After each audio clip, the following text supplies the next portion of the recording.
Boa noite. Boa noite.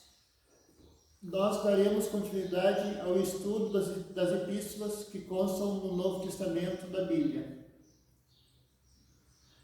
E nós estamos usando o livro Estudo Aprofundado da Doutrina Espírita, livro 1, módulo 2, roteiro 17. Hoje continuaremos com a Epístola de Pedro.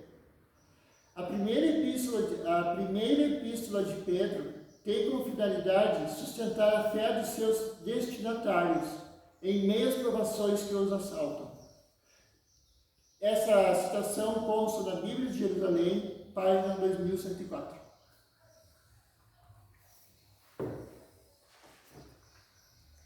Epístolas de Pedro. As epístolas de Pedro foram aceitas sem contestação desde a antiguidade. O apóstolo escreve de Roma, também chamada Babilônia, alusão à devassidão moral, entre os anos 64 e 67, onde se encontra em companhia de João Marcos, o evangelista, a quem considera como filho. Escreve aos cristãos da diáspora, especificando os nomes das 5 províncias que representavam praticamente o conjunto da Ásia Menor. 1 Pedro, capítulo 1, versículo 1. O que diz do passado deles sugere que são convertidos do paganismo, embora não se exclua a presença de judeu-cristãos entre eles. 1 Pedro, capítulo 1, versículo 18, capítulo 2, versículo 9, capítulo 4, versículo 3. É por isso que Elias escreve em grego, e se esse grego simples, mas correto e harmonioso parece de qualidade boa demais para o pescador galileu, conhecemos o nome do discípulo secretário, que pode tê-lo assistido na redação, Silvano. Pedro, capítulo 5, versículo 12. A finalidade dessa epístola é sustentar a fé dos seus destinatários em meio às provações que os assaltam. Trata-se, antes, de prepotências, injúrias e calúnias que os convertidos sofrem. Outras ideias que norteiam a carta dizem respeito à corajosa perseverança nas provações, tendo Cristo como modelo. 1 Pedro, capítulo 2, versículo de 21 a 25, capítulo 3, versículo 18, capítulo 4, versículo 1. Os cristãos devem sofrer com paciência como Jesus sofreu, revelando a fé que possuem. 1 Pedro, capítulo 2, versículo 19, capítulo 3, versículo 14, capítulo 4, versículo 12 a 19, capítulo 5, versículo 9, e agir com mansidão. 1 Pedro, capítulo 3, versículo de 8 a 17, capítulo 4, de versículo 17 e o capítulo 11. A primeira epístola é um escrito de natureza prática, mas que possui apreciável riqueza da doutrina cristã. Nele se encontra um maravilhoso resumo da teologia em voga na época apostólica, teologia de comovente ardor na sua simplicidade. Na segunda epístola, Pedro alerta os leitores contra os falsos doutores e faz comentários sobre a demora da parúcia, segunda vinda do Cristo. Síntese dos principais ensinos das epístolas de Pedro. Exortação à vida santificada. Portanto, cingindo os lombos do vosso entendimento, sede sóbrios, esperai inteiramente na graça que se vos ofereceu na revelação de Jesus Cristo como filhos obedientes, não vos conformando com as concupiscências que antes havia em vossa ignorância. Mas, como é santo aquele que vos chamou, sede vós também santos em toda a vossa maneira de viver, purificando a vossa alma na obediência à verdade, para a caridade fraternal. Não fingida, amai-vos ardentemente uns aos outros com um coração puro, deixando, pois, toda malícia e todo engano, e fingimentos e invejas, e todas as murmurações. Amados, peço-vos como a peregrinos e forasteiros, que vos abstenhais das concupiscências carnais, que combatem contra a alma, tendo o vosso viver honesto entre os gentios, para que naquilo em que falam mal de vós, como de malfeitores, glorifiquem a Deus no dia da visitação, pelas boas obras que em vós observem. Honrai a todos, amai a fraternidade, temei a Deus, honrai o Rei. 1 Pedro, capítulo 1, versículo 13 a 15, 22. Capítulo 2, versículo 1, 11, 12 e 17. Exortai ao amor fraternal.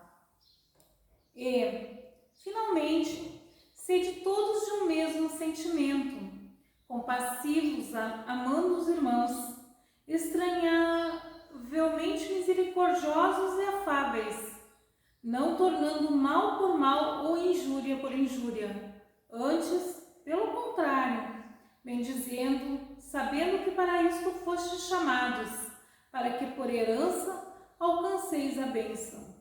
Porque quem quer amar a vida e ver os dias bons, refreie a língua do mal, e os seus lábios não falem um engano.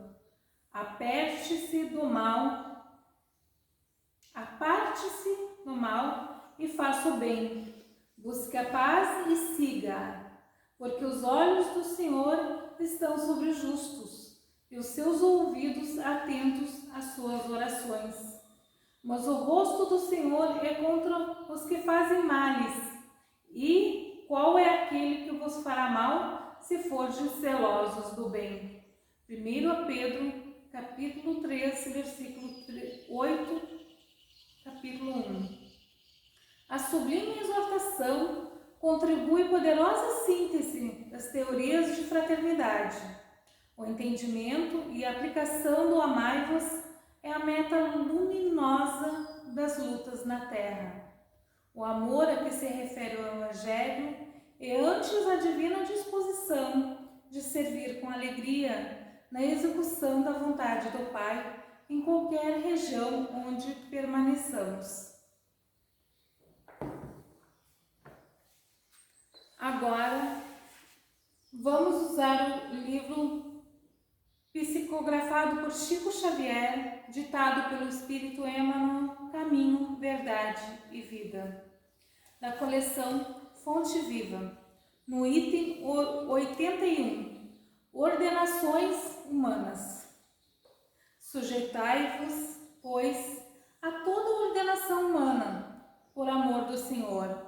1 Pedro, capítulo 2, versículo 13. Certos temperamentos impossíveis, aproximando-se das lições do Cristo, presumem no Evangelho um tratado de princípios destruidores da ordem existente no mundo. Há quem figure no Mestre um anarquista vigoroso, inflamado de cóleras sublimes. Jesus, porém, nunca será patrono da desordem.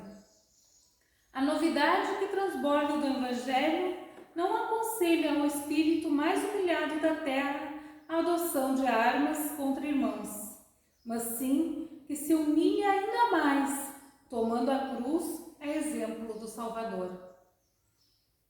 Comentário, primeiro parágrafo. O apóstolo Pedro, nessa mensagem de Emmanuel, segundo Emmanuel, exorta aos leitores que Jesus não era um tirano, como acontece com as demais autoridades que regulam as leis civis. No entanto, nessa mensagem de Emmanuel, que trata sobre a Epístola de Pedro, fica claro que não devemos agir com ira em relação às atitudes de nossos irmãos, ainda que sejamos prejudicados. Devemos ter em mente a misericórdia e observar as leis morais ensinadas por Jesus, nosso mestre e guia, que nos orienta e fortalece na fé cristã. Com essa atitude, estaremos agindo como verdadeiros cristãos, tementes a Jesus, o Cristo e a Deus. Claro está que a Boa Nova não ensina a genuflexão ante a tirania insolente. Entretanto, pede respeito às ordenações humanas por amor ao Mestre Divino. Se o detentor da autoridade exige mais do que lhe compete, transforma-se num déspota que o Senhor corrigirá, por meio das circunstâncias que lhe expressam os desígnios no momento oportuno. Essa certeza é mais um fator de tranquilidade para o servo cristão, que em hipótese alguma deve quebrar o ritmo da harmonia. Comentário, segundo parágrafo. Pedro, nesse parágrafo, escrito por Emmanuel, deixa claro que não devemos concordar com os desmandos gerados pelas autoridades que nos governam. No entanto, cada um responderá por suas ações, e nós não devemos julgar os nossos irmãos. Fortalecendo o conhecimento do Evangelho e a prática da misericórdia e resignação, exerceremos a fé com inteireza e obtendo a harmonia necessária. Devemos respeitar as leis civis e as leis divinas. Com isso, a chance de êxito é maior.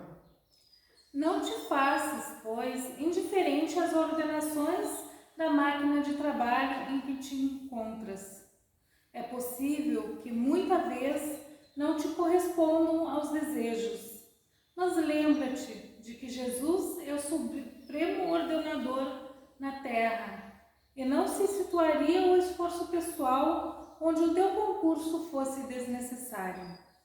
Tens algo de sagrado a fazer onde respiras no dia de hoje.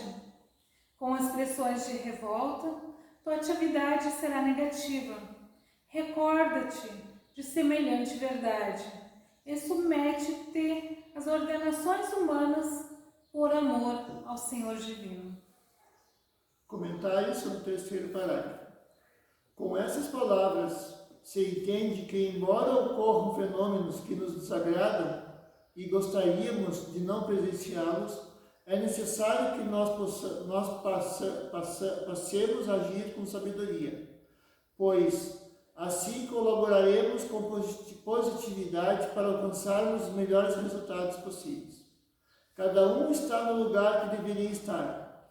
Não devemos nos rebelar, no entanto, devemos fazer o melhor que pudermos para obter respostas que nos alcem à evolução moral, social e espiritual. Para chegar a esse resultado, o estudo do Evangelho de Jesus Cristo é essencial. Boa noite.